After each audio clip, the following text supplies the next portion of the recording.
Operation मदा विकाढ़त। लगातार operation पर operation चलाकर फरार अपराधियों को पकड़ने सलाखों के पीछे भेज रही है एएनटीएफ। एएनटीएफ ने ऑपरेशन मदाविकढ़त चलाकर 25,000 के नामी अपराधी रमेश बंजारा को मध्य प्रदेश के नीमच से मार गिराया। कंबल हटाकर और कंबल ओढ़ाकर घी पीते अपराधी को अब जेल में मुफ्त की कंबल मिलेगी ओढ़ने को। फरार भवनों की गिनती में 66 का शिकार किया एएनटीएफ। जनता के समर्थन से नशे के खिलाफ घातक प्रहार कर रही है एएनटीएफ। नशे के शिकारियों पर अनवरत कहर बरपाने का सिलसिला जारी। राज्य के अलग अलग भूभागों राज्य के बाहर कार्रवाई करते हुए आज एएनटीएफ महा अभिभाषक पुलिस विकास कुमार ने बताया कि श्रीमान प्रधान पुलिस राजीव कुमार शर्मा के महत्वपूर्ण मार्गदर्शन एवं दिशा निर्देशों में कार्रवाइयों का सिलसिला लगातार जारी है। नशे के साम्राज्य में बारूदी सुरंग लगाकर डायनामाइट से विस्फोट करके उसे तहस नहस करने का, उसको विनष्ट करने का एएनटीएफ का महाअभियान दिन दूनी रात चौगुनी गति से लगातार तरक्की कर रहा है। नशे की दुनिया पर चौतरफा प्रहार कर रही है एएनटीएफ। नशे की बड़ी खेपों को पकड़ना, नशे के बड़े सूत्रधारों को पकड़ना, नशाखोरी की जड़ पर प्रहार करना और नशे के आपूर्तिकर्ताओं पर वज्र प्रहार करना, यह 4 तरीके से प्रहार एएनटीएफ का चल रहा है। और उसी कड़ी में 65वीं कड़ी में ऑपरेशन मदाविकाढ़त चलाकर 65वां शिकार रमेश पुत्र गोमाराम निवासी मनासा जिला नीमच मध्य प्रदेश को बड़े नाटकीय अंदाज में धर दबोचने में एएनटीएफ को एक बड़ी सफलता मिली है। इस अपराधी पर आधा दर्जन से ज्यादा प्रकरण है। 25,000 रुपए का इनाम घोषित है और एक लंबे समय से फरारी काटता रहा, एक बड़े ही दिलचस्प अंदाज में। यह व्यक्ति डॉक्टर जकाइल और मिस्टर हाइड की तरह इसने अपनी 2 पहचान बना रखी थी।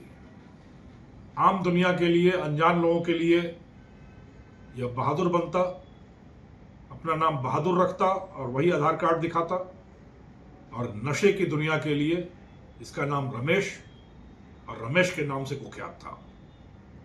इसका काम उस पूरे इलाके में मध्य प्रदेश और राजस्थान की सीमा पर नशे की बड़ी बड़ी खेपों की आढ़त चलाना, विशेषकर डोडा चूरा की आपूर्ति राजस्थान, मध्य प्रदेश और गुजरात तीनों राज्यों तक करना। कार्य करने का अंदाज भी बड़ा ही दिलचस्प।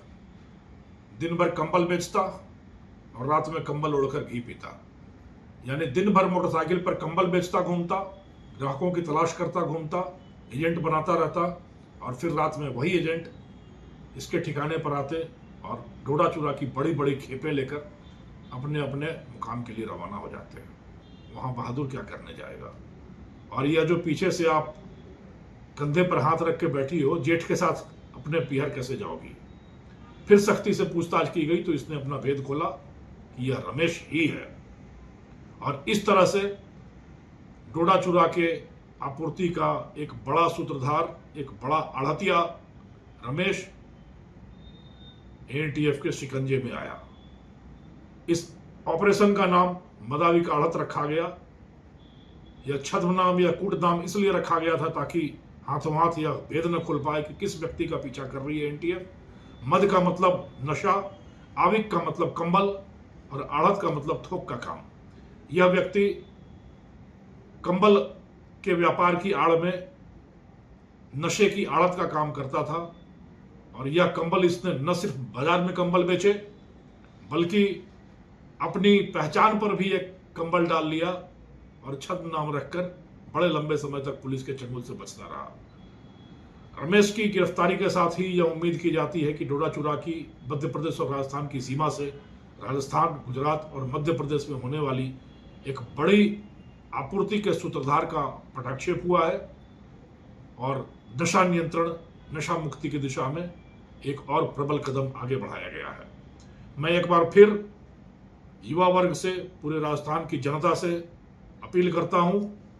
बहुत पहले हमारे स्वतंत्रता सेनानियों ने कहा था, नेताजी ने कहा था कि तुम मुझे खून दो, मैं तुम्हें अंग्रेजों से आजादी दूंगा। आज राजस्थान पुलिस कहती है, एएनटीएफ कहती है कि तुम मुझे सूचना दो, हम तुम्हें नशे से आजादी देंगे। इस नशे के खिलाफ, इस नशे से आजादी के इस महासंघर्ष में हर एक व्यक्ति को जुड़ना है, हर एक व्यक्ति को साथ देना है।